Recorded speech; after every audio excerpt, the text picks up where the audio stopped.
Thank you, Cindy. Now we have Tillman Farley, who, of course, is Farley, so that's enough said, but is also the Medical Services Director at the Salud Family Health Center. So thank you, Tillman.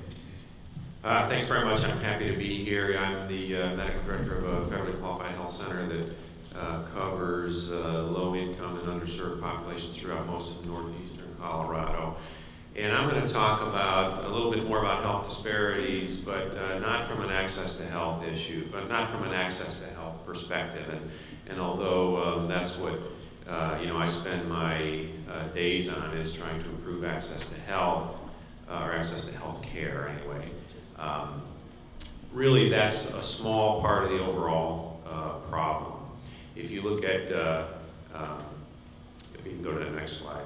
If you look at health disparities, I like this definition of health disparities because it isn't about me, for whatever reason, having worse health than you.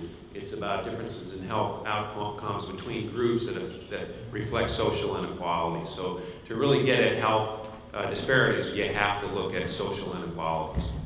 Next slide. And this is what everybody talks about with healthcare, is access to healthcare. And access to healthcare is important. Next slide. But it's way less important than the social determinants of health. The estimates are that about 10% of a person's health actually has to do with what happens in a medical setting, and that the rest is related to what happens in the rest of that person's life. So we're going to go through these briefly from a race perspective, because I believe the most egregious thing, the reason none of us should sleep well at night ever, is that 3 times more deaths in the first year of life happen if you're African American than happen if you're white, for example.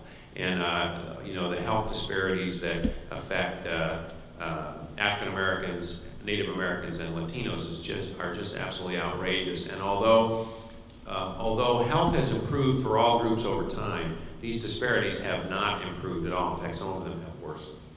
So if you look at income and wealth, income, whites make way more than African Americans, but wealth shows even more of a difference. So this is from, if you can see the bottom, this is from 1984, 1995, 2004, and 2009.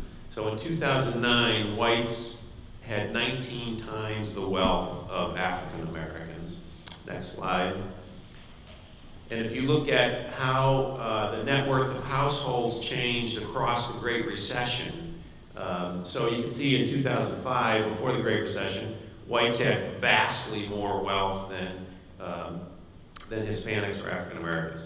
But after the Great Recession, white wealth dropped about 16%, Hispanic wealth dropped about 66%, and African American wealth dropped about 53%. If you look, I don't have this next slide, but if you look at the recovery slide, whites have recovered, and Hispanics and African Americans have not recovered at all. They've stayed flat. Josh got a little bit of that in his talk last night, looking at who has recovered in this recovery. Next slide.